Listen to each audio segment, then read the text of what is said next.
দেখবেন স্বাভাবিক জিকির করলে এত মজা লাগে না, বেদাতি জিকির করলে সুন্দর লাগে, অনেক মজা লাগে। মানুষ কয়, আজকে এক ওয়াজে গেছিলাম বাইরে, এমন জিকির করাইছে বক্তা, কাঁপাই ফেলছে ময়দান। এরকম সমস্ত বেদাতই হলো হাসানা। আমার ভাইয়েরা এবং বোনেরা, জীবনের সর্বক্ষেত্রে সুন্নতের ইত্তেবা লাগবে। বেদাত থেকে সবসময় 100 গজ দূরে থাকতে হবে। সুন্নত চিনার মূলনীতি হলো আমার নবী সাল্লাল্লাহু আলাইহি সাল্লাম যা করেছেন, নবী সাল্লাল্লাহু আলাইহি সাল্লামের সাহাবীরা যা করেছেন। তাহলে নবী সাল্লাল্লাহু আলাইহি সাল্লামের নবুয়ত কয় বছর? নবী সাল্লাল্লাহু আলাইহি সাল্লামের নবুয়ত কয় বছর? সাহাবায়ে কেরামের মধ্যে খোলাফায়ে রাশেদিনের খেলাফত কয় বছর? খোলাফায়ে রাশেদিন কয় বছর ছিলেন? 30 বছর। তাহলে 30 বছর প্লাস 23 বছর, কয় বছর হয়েছে? মাশাআল্লাহ, দেখছেন গণিতে কত ভালো সবাই। স্টুডেন্ট যে আজকে আলহামদুলিল্লাহ, বলার আগে যোগ বিয়োগ হয়ে গেছে। কয় বছর টোটাল? 53 বছর। এই 53 বছরের মধ্যে যেগুলো ইবাদত ছিল, এইগুলো কিয়ামত পর্যন্ত ইবাদত, কিয়ামত পর্যন্ত এগুলো সুন্নত। এই 53 বছরের ভিতরে যেগুলো ছিল না, কিয়ামত পর্যন্ত এগুলাকে ইবাদত হিসেবে ঢুকানো যাবে না। এগুলা ইবাদত হবে না। যদি কেউ ইবাদতের নামে ঢুকায়, সেটা বেদাত হবে। এই সূত্র বুঝছেন তো? তাহলে যত রকমের জিকির আছে, যত রকমের দরুদ আছে, যত রকমের আমল আছে, যত রকমের নিয়ত আছে, এই সবগুলাকে ওই 53 বছরের সূত্রের মধ্যে নিয়ে যাবেন। এই 53 বছরের ভিতরে ছিল কিনা, থাকলে এটা সুন্নত, না থাকলে এটা বেদাত। এবার বুঝছেন সুন্নত আর বেদাত চিনার মূলনীতি সূত্র। নবী সাল্লাল্লাহু আলাইহি ওয়াসাল্লাম যেখানে যেই কাজ করেছেন, করতে বলেছেন, করার অনুমতি দিয়েছেন, এটাও সুন্নত। আবার যেখানে যে কাজ করেন নাই বা করতে বলেন নাই, ওইখানে ওই কাজটা না করাও সুন্নত। কোন জায়গায় করা সুন্নত, কোন জায়গায় না করা সুন্নত। বাঙালি এটা বুঝে না, এটা খুব জটিল জিনিস। একটারে বলা হয় সুন্নতে ফেলিয়া, আরেকটাকে বলা হয় সুন্নতে তরকিয়া। মানে কোন জায়গায় একটা কাজ করা সুন্নত, কোন জায়গায় একটা কাজ না করা সুন্নত। আল্লাহ পাক সূরা আল হাশরের 7 নম্বর আয়াতে বলছেন, ওয়ামা আতাকুমুর রাসূলু ফাখুযুহু ওয়ামা নাহাকুম আনহু ফান্তাহু। আমার রাসূল করতে বললে করো, আমার রাসূল ছাড়তে বললে ছাড়ো। তাহলে করাও সুন্নত, ছাড়াও সুন্নত। এবার আসেন 5 ওয়াক্ত নামাজের আজান দিই কিনা? 5 ওয়াক্ত নামাজ আমরা আজান দিই না? কি ময়মনসিংহে আজান দেয় না? আচ্ছা, ঈদের নামাজে আজান দিই কিনা? জানাজার নামাজে? তো ঈদের নামাজে, জানাজার নামাজে আজান দিলে অসুবিধা কি? আজান কি খারাপ জিনিস মিয়া? আজান তো ভালো জিনিস, আজান দিলে সওয়াব হয়। তা আমি ঈদের নামাজেও আজান দিব, জানাজার নামাজেও আজান দিব, দেওয়া যাবে কিনা? কেন? আল্লাহ রাসূল সাল্লাল্লাহু আলাইহি সাল্লাম 5 ওয়াক্ত নামাজের জন্য আজান দিবেন, এখানে আজান দেওয়া সুন্নত। জানাজার নামাজে, ঈদের নামাজে আজান দেন নাই, সেখানে আজান না দেওয়া সুন্নত। কেউ যদি বলে যে আজান দেওয়া কি খারাপ কাজ নাকি, আজান দেওয়া তো ভালো কাজ, তা আমি সেখানে আজান দেব, অসুবিধা কি? এই ভালো কাজটাও সেখানে করলে গুনার কাজ। এই ভালো কাজটা করে জাহান্নামে যেতে হবে, এইটা বাঙালির মাথায় সহজে ধরে না। ভালো কাজ করি কেমনে জাহান্নামে যেতে হবে? ভালো কাজ করেও জাহান্নামে যেতে হবে, কারণ এই কাজটা আমার নবী করার জন্য বলেন নাই, করার অনুমতি দেন নাই। যেখানে যেখানে করছেন সেখানে করা সুন্নাত, যেখানে যেখানে করেন নাই সেখানে না করা সুন্নাত। আল্লাহ রাসূল সাল্লাল্লাহু আলাইহি সাল্লাম যেখানে যেখানে দোয়ার মধ্যে হাত তুলেছেন সেখানে হাত তোলা সুন্নাত, যেখানে যেখানে হাত তোলেন নাই, যেখানে যেখানে সম্মিলিতভাবে দোয়া করেন নাই, সেখানে সম্মিলিতভাবে দোয়া না করা সুন্নাত।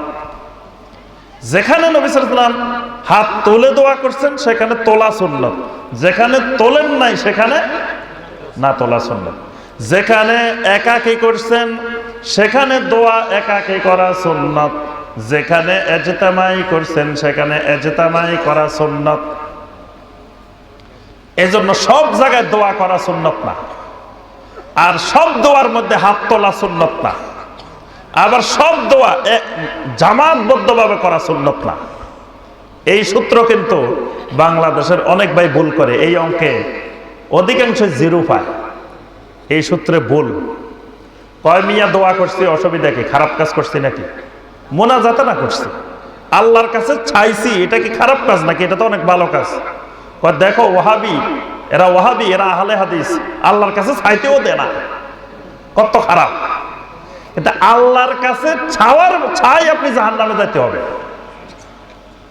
এই কাজটা যে বেদাত, যে খারাপ, এটা বোঝা কিন্তু অনেক জটিল, অনেক সূক্ষ্ম জিনিস। তা আমি এই জন্য বলি যে ভাই, যদি সব জায়গায় হাত তোলা সুন্নত হয় তো দোয়া তো কত জায়গায় করি না? মসজিদে ঢোকার সময় দোয়া পড়ি, কি দোয়া পড়েন? হ্যাঁ, আপনারা তো অল্প একটু পড়েন, দোয়া কিন্তু আরো আছে। বিসমিল্লাহ ওয়াসসালাতু ওয়াসসালামু আলা রাসূলিল্লাহ, আল্লাহুম্মা ইফতাহ লি আবওয়াবা রাহমাতিক, আল্লাহুম্মা ইগফির লি যুনুবি, আউযু বিল্লাহিল আযীম ওয়া বিওয়াজহিল কারীম ওয়া সুলতানিহিল কাদীম মিনাশ শাইতানির রাজীম। এগুলো হলো মসজিদে ঢোকার দোয়া। আচ্ছা, এখন মসজিদের দরজায় কিবলামুখী হয়ে দাঁড়াইলেন, দাঁড়ায় হাত তুললেন, বিসমিল্লাহ ওয়াসসালাতু ওয়াসসালামু আলা রাসূলিল্লাহ, আল্লাহুম্মা ইফতাহ লি আবওয়াবা রাহমাতিক, আল্লাহুম্মা ইগফির লি যুনুবি। দোয়া তো করলেন, মোনাজাত করলেন, করে মসজিদে ঢুকলেন, সুন্নাত আদায় হবে? অসুবিধা কি? আপনি হাতে না তুলছেন, ক্ষতি কিছু, খারাপ কিছু করছেন? এখানে আমার নবী জীবনে শত শতবার মসজিদে ঢুকছেন, বের হয়েছেন, দোয়া করছেন, কিন্তু কোনোদিন আমার নবী এখানে হাত তোলেন নাই, এভাবে দাঁড়ায় দাঁড়ায় কিবলামুখী হয়ে করেন নাই। এজন্য এখানে দোয়া পড়া সুন্নাত, কিন্তু হাত না তোলা সুন্নাত। আচ্ছা, বাথরুমে ঢোকার সময় দোয়া পড়েননি আপনারা? পড়েন? কি দোয়া পড়েন বলো? ওই সময় দোয়া পড়ার কি টাইম আছে? ওই সময় তো দৌড় দিতে হয়, দৌড়ের মধ্যে আবার দোয়া কি? দোয়া পড়তে গেলে তো আমার কষ্ট হইতে পারে, সমস্যা হইতে পারে। দোয়া পড়েন ওই সময়? কি দোয়া পড়েন? ময়মনসিংহে কি দোয়া দেখি? মাশাআল্লাহ, মদিনার দোয়া দেখি ময়মনসিংহেও আছে ইনশাআল্লাহ, আলহামদুলিল্লাহ। এখন টয়লেটে ঢোকার সময় কিবলামুখী হয়ে আমি দাঁড়াইলাম, দাঁড়ানোর পরে আমি টয়লেটে ঢোকার নিয়ত করলাম, নাওয়াইতু আন আযহাবা ইলা বাইতুল খালা, বাইতুল খালা টয়লেটে ঢোকার জন্য আমি নিয়ত করলাম। প্রথমে নিয়ত করতে হয় না? বাঙালি তো আগে নিয়ত লাগে, নিয়ত বাদে তো কোনো ইবাদত হয় না। বাঙালির দলিল কয় ইন্নামাল আমালু বিন্নিয়াত। হাদিস তো ঠিক আছে, নিয়ত করতে হয়, নিয়ত পড়া লাগে না, কিন্তু বাঙালির নিয়ত করার সাথে পড়ে বেশি। তা এখন আপনি টয়লেটে ঢুকবেন, নিয়ত পড়া লাগবে না? না তো টয়লেটে ঢুকে সওয়াব পাবেন নাকি? আজকে ওয়াজ মাহফিলে আসছেন যে কে কে নিয়ত পড়িয়ে আসছেন? এই যে মাহফিলে আসছেন ইসলামী সম্মেলনে, নিয়ত পড়িয়ে আসছেন? বাড়ি থেকে রওনা দেওয়ার সময় বলেন নাই নাওয়াইতু আন আযহাবা ইলাল মাহফিল, মাহফিলে যাওয়ার জন্য নিয়ত করলাম, পড়ে আসছেন? নিয়ত করে আসছেন, পড়ে আসেন নাই। এই নিয়ত করার দ্বারা আল্লাহ রাব্বুল আলামিন আপনাকে আমাকে ফজিলত দিবেন। নিয়ত করতে হয়, নিয়ত পড়তে হয় না। এখন যেহেতু বাঙালি পড়াই অভ্যস্ত, তাহলে টয়লেটে ঢোকার সময় পড়া লাগবে। আপনি টয়লেটের সামনে দাঁড়ালেন, দাঁড়ায় বলবেন নাওয়াইতু আন আযহাবা ইলা বাইতুল খালা, বাইতুল খালায় ঢোকার জন্য নিয়ত করলাম। আচ্ছা, নিয়ত শেষ হয়েছে, এবার কিবলামুখী হয়ে হাত তুলবেন, তুলে বলবেন আল্লাহুম্মা ইন্নী আউযু বিকা মিনাল খুবুসি ওয়াল খাবায়েস। রব্বুল আলামিন, কিছুক্ষণের মধ্যে আমি টয়লেটে ঢোকার জন্য নিয়ত করেছি। রব্বুল আলামিন, টয়লেটের সমস্ত বিপদ আপদ থেকে আমাকে হেফাজত করবেন। আল্লাহ আমার টয়লেটটা সহজ করে দিবেন। আল্লাহ সমস্ত প্রকার কষ্টদায়ক বিষয়গুলো থেকে আমাকে হেফাজত করবেন। অনেকক্ষণ ধরে দোয়া করছেন, দোয়া করে টয়লেটে ঢুকছেন। আচ্ছা, তাহলে কি সওয়াব হইব না গুনাহ হইব? হ্যাঁ বলেন, সওয়াব হইব না গুনাহ হইব? কেন গুনাহ হইব? আমি দোয়া না করছি, মিয়া খারাপ কিছু করছি নাকি? হ্যাঁ, আমি একটা ভালো কাজ করছি।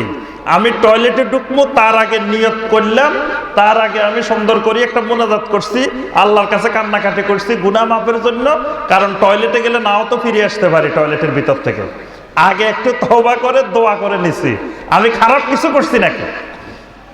তা আমার গুনাহ হইব কেন? গুনাহ হইব এই কারণে, টয়লেটে আমার নবীও জীবনে অসংখ্যবার গেছেন, কিন্তু আমার নবী জীবনে একবারও এই পদ্ধতিতে নিয়ত করেন নাই। এই পদ্ধতিতে আমার নবী কখনো দোয়া মোনাজাত করেন নাই। আমি এইভাবে করার মানে হইল আমার নবীর চাইতে আমি একটু বেশি বুঝে গেছি, 1 ডিগ্রি বেশি বুঝছি। আল্লাহ রাসূল সাল্লাল্লাহু আলাইহি সাল্লামের চাইতে 1 ডিগ্রি বেশি বুঝলে আমও যাবে, সালাও যাবে, সব শেষ, ঈমানও শেষ, আমলও শেষ। তাহলে বেদাতটা বুঝছেন? এরকম সূক্ষ্ম নীতিমালা যে নবী সাল্লাল্লাহু আলাইহি সাল্লাম এবং নবীর সাহাবীরা যেই আমলটা, যেই ইবাদতটা যেইভাবে করছেন, সেইভাবে করার নাম হলো সুন্নাত। আর যেখানে করেন নাই সেখানে না করাটা হলো সুন্নাত। এই নীতিমালা মনে রাখবেন।